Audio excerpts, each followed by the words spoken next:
Good morning everyone. Start करते हैं भ्रमर गीत के नेक्स्ट पदों को। जिन लोगों ने पहले के पद नहीं देखे हैं वो चैनल पर जाकर पद नंबर 4, 5 और 6 वॉच कर लेंगे। ओके, और नेक्स्ट वीडियोस के लिए चैनल को सब्सक्राइब कर लेंगे। तो स्टार्ट करते हैं नेक्स्ट पद भ्रमर गीत से सूरदास का। पद नंबर 7 है।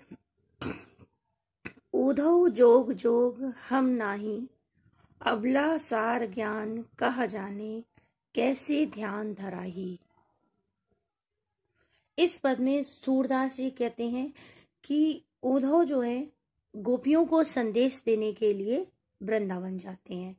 तो गोपियां उद्धव से कहती हैं कि जो तुम इस ब्रह्म ज्ञान का संदेश देने आए हो ये हम लोगों की समझ में नहीं आ रहा है।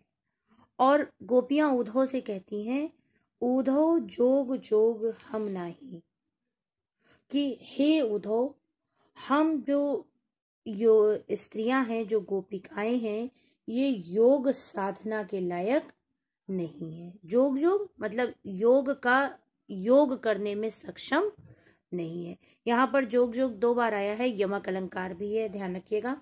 तो गोपियां उद्धव से कहती हैं हे उद्धव हम जो गोपिकाएं हैं, जो अबला स्त्रियां हैं, ये योग साधना के लायक नहीं है। अबला सार ज्ञान कहा जाने, सार ज्ञान माने होता है ब्रह्म तत्व। तो कहती हैं कि हम जो अबला कमजोर स्त्रियां हैं ये निराकार जो ब्रह्म है इसके तत्व को नहीं जानते हैं। कहा जाने मतलब कैसे जाने, जो निराकार निर्गुण ब्रह्म का उपदेश दे रहे हो हम उसको ना तो जानते हैं, कैसे ध्यान धराएं और कैसे हम उस निराकार ब्रह्म का ध्यान कर लें। ते मूंदन नैन कहा, ते माने तुम, मूंदन माने बंद करने को, नैन माने आंख। हे उद्धव तुम उन आंखों को बंद करने की बात कह रहे हो। हरि मूरत जिन माही, कहते हैं कि जिन नेत्रों में हरि अर्थात श्री कृष्ण की मूरत बसी हुई है उन आंखों को तुम बंद करने की बात कह रहे हो। ऐसी कथा कपट की मधुकर, मधुकर माने भौरा, उद्धव के लिए आया है। कहती हैं कि हे उद्धव हम जो है कपट, जो छल प्रपंच से भरी बातें हैं ये हमते सुनी न जाए, हमसे सुनी नहीं जा रही हैं। हे उद्धव हम छल प्रपंच और कपट से भरी हुई योग कथा जो है ये तुम्हारी सुनने में असमर्थ हैं, अर्थात हमारे कान जो हैं ये तुम्हारी प्रपंच की बातें सुन नहीं सकते हैं। तुम योगियों के समान स्त्रुवन चीरी सिर जटा बंधाओ, ये दुख कौन समाए। तो गोपियां उद्धव से कहती हैं तुम योगियों के भांति हमसे, स्त्रुवन माने होता है कान, हमसे कान चिरवाने, सिर पर जटा बांधने को कह रहे हो। ये दुख जो है कहाँ समाएगा, अर्थात जो योगियों जैसा जीवन है ये हम कैसे बिताएंगे। चंदन तजी अंग भस्म बतावत, कहते हैं चंदन माने होता है जो शीतल चंदन है उसको त्याग कर तुम भस्म लगाने को कह रहे हो। भस्म माने होता है राख, जो आग जलती है उसके बाद राख बचती है उसको कहते हैं भस्म, राख।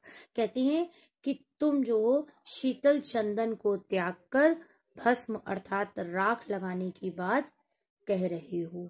विरह अनल अतिदाही, इससे तो जो मेरी विरह और दुख की अग्नि है ये अति माने और अधिक, दाही माने दहकने लगेगी या बढ़ जाएगी। कहने का अर्थ है कि जिस ज्ञान की तुम बातें कर रहे हो इस ज्ञान से तो दुख की अग्नि जो है वो और अधिक बढ़ जाएगी। जोगी भ्रमत जाहि लग भूले, सो तो है अपमाही।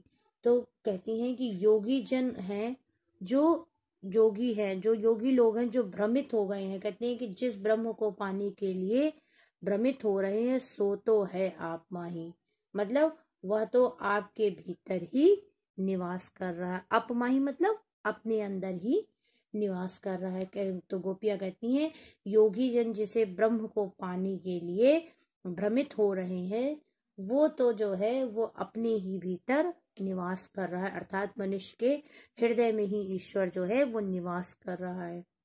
सूर श्याम ते न्यारी ना पलछिन, ज्यों घटते परछाई।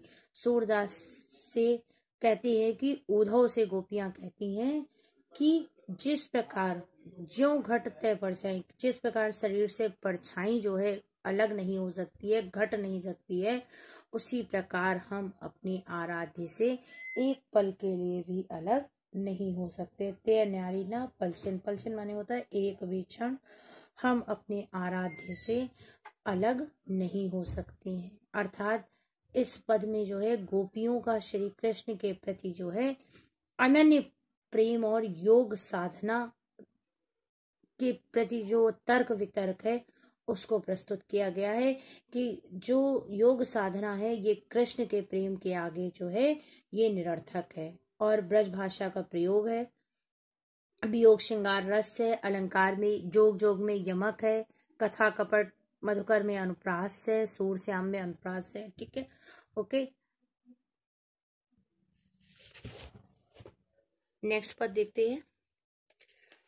लड़काई को प्रेम कहो अली कैसे छूटत, कहा कहो ब्रजनाथ चरित अंतर्गति लूटत। वह चितवनी वह चाल मनोहर, वह मुस्कानी मंद ध्वनि गावन।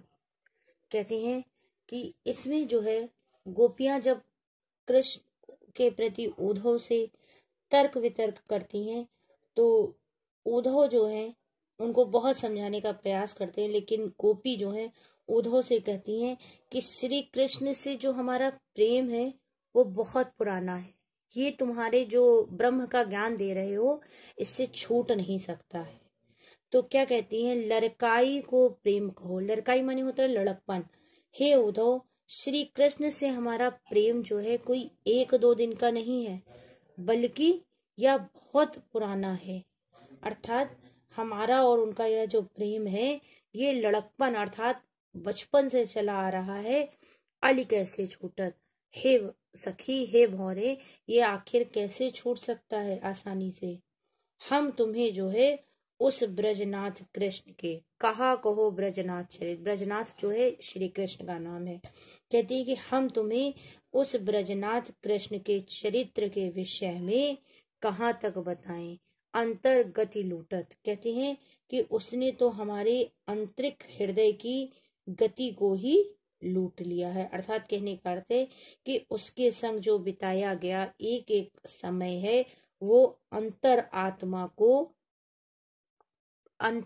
को लुटाने जैसा है। अर्थात कहने का अर्थ है कि जो भी हम लोगों ने श्री कृष्ण के साथ समय बिताया है, उनके साथ बिताया गया एक एक पल जो है अंतरात्मा को परमा आनंद में लुटाने जैसा लगता है। वह चितवनी वह चाल मनोहर, चितवन माने होता है दृष्टि। कहते हैं कि उनकी वह जो दृष्टि है, जो तिरछी दृष्टि है, चाल जो है मनोहर है अर्थात मन को हरने वाली है। वह मुस्कान मंद ध्वनि गावन, कहते हैं कि वो मुस्कुराते हुए धीरे धीरे धुन में बंसी का बजाना जो है, उनकी ये लीला जो है वो भूले नहीं जाती है। कहती हैं कि गोपियां उद्धव से कहती हैं कि उनकी वो तिरछी भौवें, मानो मुग्ध करने वाली चाल, मुस्कान और जो बांसुरी की ध्वनि है, वह मधुर मंद ध्वनि जो है, उनकी वेश, नटवर वेश मतलब जो वो नए नए नाटकीय ढंग से अपना वेश बदलते हैं, वो नंद नंदन को हुआ विनोद वह बनते आवनी। कहते हैं कि जो वो मुस्कान है, बांसुरी की ध्वनि है, उनका लीलाकारी वेश जो है उन नंद के बेटे का हंसी मजाक करते हुए वन से लौटने की, वह वन ते आवनी, वन मतलब जंगल से जब गाय चरा के वापस आते हैं वो उनका हंसना और वन से आना जो है वो आज भी याद है। अर्थात उनकी ये छटा जो है मन को जो है आनंद की प्राप्ति कराती है। विनोद माने आनंद या खुशी, मतलब उनकी जो तिरछी नजरें हैं, मंद मंद मुस्कान है, बांसुरी बजाते हुए मुस्कुराना है, जो लीलाकारी वेश है, नंद नंदन अर्थात जो नंद के लाल श्री कृष्ण हैं, उनका वन से आना जो है हम सभी लोगों को आनंदित करता है। चरण कमल की सोह करित हो, यह संदेश मोहि विष सम लागत। गोपियां कहती हैं कि मैं चरण रूपी कमलों की सौगंध खाकर कहता हूँ, कहती हैं कि जो मैं उन श्री कृष्ण के चरण कमल की सौगंध खाकर कहती हूँ कि यह संदेश, कहते हैं कि जो ये तुम निराकार ब्रह्म का संदेश दे रहे हो, यह मुझे विष अर्थात जहर के समान लग रहा है। मतलब जो तुम निर्गुण ब्रह्म की उपासना का संदेश दे रहे हो, ये मुझे विष के समान लगता है। सूरदास पल मोहिना विसरति, मोहन मूरत सोवत जागत। सूरदास कहते हैं कि गोपियां उद्धव से कहती हैं कि मोहिना विसरत, मैं एक पल भी भूल नहीं पाती हूँ उस मोहनी मूरत को, सोवत जावत, सोते और जागते। अर्थात गोपियां कहती हैं कि सूरदास कहते हैं कि मुझे उनकी मोहनी मूरत, सांवली सूरत जो है वो सोते जागते किसी भी पल नहीं भूलती है, और ना ही हम उन्हें कभी भूल सकते हैं। अर्थात इस पद में भी गोपियों के कृष्ण के प्रति अनन्य प्रेम व्यक्त हुआ है। भाषा ब्रज भाषा है, अलंकार अनुप्रास है, सम लगा हुआ है, उपमा अलंकार भी है, और रूपक अलंकार तो है ही है, नाटकीय वेश है, और शांत रस है। पद जो है गे पद है। ओके, नेक्स्ट पद देखते हैं। तो जिन लोगों ने वीडियो अंत तक देखी है बहुत अच्छी बात है, वीडियो को शेयर भी कर दिया करिए, लाइक कर लीजिए करिए, सब्सक्राइब कर लिए कि आने वाली नेक्स्ट वीडियो का नोटिफिकेशन आपको मिल सके। और जो भी हम रिवीजन लिस्ट डालें रिवीजन के लिए, चाहे ग्रामर पोर्शन है या गद्य साहित्य के इतिहास से रिलेटेड फर्स्ट क्वेश्चन डालें, तो उसका नोटिफिकेशन आपको मिल सके। और ये सभी के लिए अवेलेबल है, 9th 10th first year inter. Okay, जो भी बोर्ड से बच्चे आते हैं उनके लिए, सबके लिए बेनिफिट रहेगा। ओके, तो देखते हैं अगला पद। कहत कत परदेसी की बात, मंदिर अरद अवधि बधि हमसो, हरि आहर चली जात। तो इस पद में जो है गोपियों ने श्री कृष्ण को परदेसी बताया है। मतलब मथुरा से संदेश देने उद्धव आए हैं, तो वो दूसरे देश से आए हुए हैं, तो गोपियों ने श्री कृष्ण को परदेसी बताकर उन पर से विश्वास उठता हुआ दिखाया है। क्योंकि परदेसी जो होते हैं वे अपने वचनों के पक्के नहीं होते। तो गोपियां ये भ्रम हो जाता है कि श्री कृष्ण जो हैं अब यहाँ से चले गए हैं, तो परदेसी हो गए हैं, तो इसीलिए उनको हमारी याद नहीं आती है। तो गोपियां उद्धव से कहती हैं कि हे उद्धव, कहत कत परदेसी की बात, हे उद्धव हमसे उस परदेसी अर्थात श्री कृष्ण की बात क्यों कहते हो? हमें तो अपनी अब भी उसकी बात पर विश्वास नहीं हो रहा है। मंदिर अरध अवधि, मंदिर अरध माने होता है कि अरध माने होता है आधा, और मंदिर माने घर या मकान या पक्ष, अवधि माने समय। हमसो हरि आहर चली जात, हरि माने होता है जो सिंह का भोजन अर्थात मांस। तो कवि कहते हैं कि गोपियां उद्धव से कहती हैं, हे उद्धव हमसे उस परदेसी अर्थात श्री कृष्ण की बात क्यों कहते हो? हमें तो अब भी उसकी बात पर विश्वास नहीं हो रहा है। क्योंकि मंदिर अराधवरी, क्योंकि उसने कहा था कि वह मंदिर अर्थ माने होता है कि जो आधा हिस्सा मकान का, अवधि माने पखवाड़ा। तो गोपियां उद्धव से कहती हैं कि हे उद्धव उस परदेसी की ना न करो कि जिसने कहा था कि आधे समय में, मतलब कुछ ही दिनों में वापस आ जाएगा। बदी माने बाद में। हमसो कहते हैं कि हमसे वो कह कर गया था कि मैं कुछ ही अवधि में अर्थात आधे पाख में ही समय में लौट आऊंगा, हरि आहार चली जात। कहती हैं कि समय पर समय बीतता जा रहा है। हरि आहार मतलब होता है, वैसे तो अर्थ है कि सिंह का भोजन अर्थात मांस, लेकिन यहाँ पर अर्थ है कि जैसे जैसे समय जो है, जैसे जैसे सिंह भोजन का आहार करता है, उसी प्रकार समय जो है दिन प्रतिदिन बीतता चला जा रहा है। अर्थात जो बात कह कर गए थे वो वापस नहीं आए हैं, अर्थात महीनों बीतते चले जा रहे। शशि रिपु बरस सूर रिपु जुगबर हर रिपु कीन्हो घात। कहते हैं शशि माने चंद्रमा, रिपु माने शत्रु। कहते हैं कि इतना समय बीत गया है कि एक एक रात जो है वो युगों के समान बीत रही है। अर्थात जिसे काटना जो है वो कठिन हो गया है। शशि चंद्रमा जो है वो रिपु अर्थात शत्रुता के समान बरस रहा है। जो श्याम का जो प्रभाव है, जो कामदेव है, वो भी जो है शत्रु के समान है। रिपु जुग बरबर। सूरदास कहते हैं कि जो शत्रुता है वो बार बार हमारा चित्त चुरा रही है। जुग माने होता है चित्त। कहते हैं कि श्याम जो है चुपके से हमारा चित्त चुरा कर ले गए हैं। हर रिपु कीन्हो घात। हर माने होता है कि जो रिपु माने शत्रु, हरि के जो शत्रु हैं, मतलब शिव के जो शत्रु हैं, हर हर महादेव कहा जाता है। हर माने होता है शिव। शिव के जो शत्रु है कामदेव, उन्होंने भी हम पर घात लगा लिया है। अर्थात वो भी जो है हमारे ऊपर इस विष के समान जो है, शत्रुता के समान जो है, उन्होंने मुझ पर घात लगा ली है। अर्थात कहने का अर्थ है कि चंद्रमा जो है उसकी चांदनी के समान जो है वो विष बढ़ रहा है। अर्थात युगों के हिसाब से समय जो बीत रहा है वो कठिन हो गया है।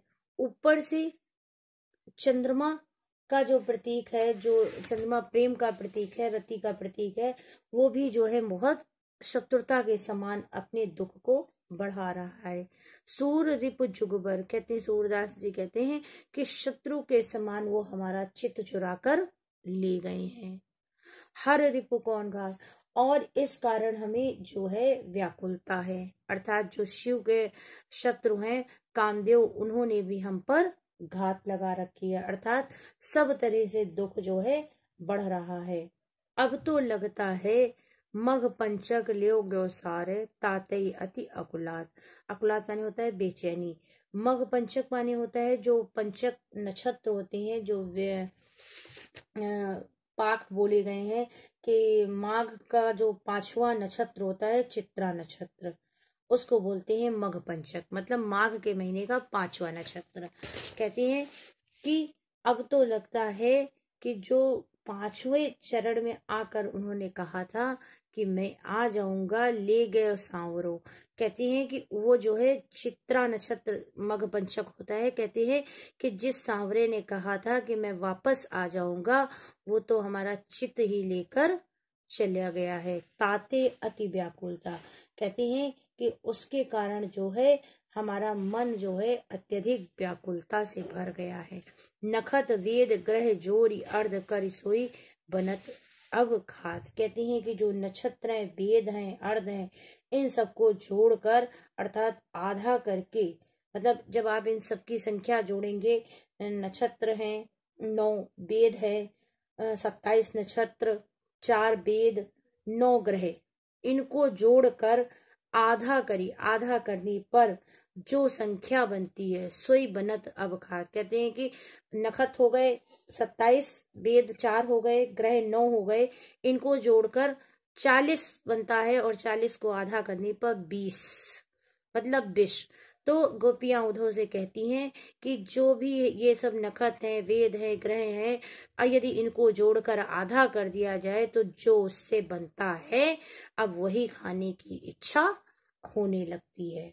अर्थात कहने का अर्थ है कि श्री कृष्ण के ना आने की व्याकुलता जो है, उससे तो ऐसा लगता है कि विष खाकर मरने के अतिरिक्त मेरे पास या हम गोपियों के पास कोई भी विकल्प नहीं है। सूरदास बस भई विरह के कर मीजे पछतान। तो सूरदास जी कहते हैं कि जो पीछे बसता रहा है, अर्थात गोपियां जो हैं, हम कृष्ण के विरह में इतनी बेबस हो गई हैं कि किसी भी काम को नहीं कर पा रही हैं। हम पश्चाताप कर रहे हैं। मुझे पश्चात अर्थात मुझे जो है कृष्ण जैसे निर्मोही व्यक्ति से प्रेम ही क्यों हुआ। अर्थात कहने का अर्थ है, सूरदास कहते हैं कि गोपियां विरह में इतनी व्याकुल हो जाती हैं कि कहती हैं कि ऐसे निर्मोही श्री कृष्ण से मुझे प्रेम ही क्यों हुआ। अर्थात उन्हें पछताने का अनुभव हो रहा है। इस पद में जो है दृष्टांत लगाया गया है कि जो ग्रहों की गणना है, जो समय है वो बीत रहा है और श्री कृष्ण के आने की कोई सीमा अर्थात समय निर्धारित नहीं है। तो भाषा ब्रज भाषा है, शैली मुक्तक है, वियोग श्रृंगार है और छंद जो है गे पद है। श्लेष और अनुप्रास अलंकार का प्रयोग है। तो ये वीडियो यहाँ पर कंप्लीट हो जाएगी। 7, 8, 9 पद है। नेक्स्ट 10, 11, 12 देखने के लिए आप वीडियो का नोटिफिकेशन क्लिक कर दीजिएगा, ऑल करके सब्सक्राइब कर लीजिएगा, जिससे आपको नेक्स्ट वीडियो का नोटिफिकेशन मिल जाए। अंत तक वीडियो देखने के लिए आपका बहुत बहुत धन्यवाद।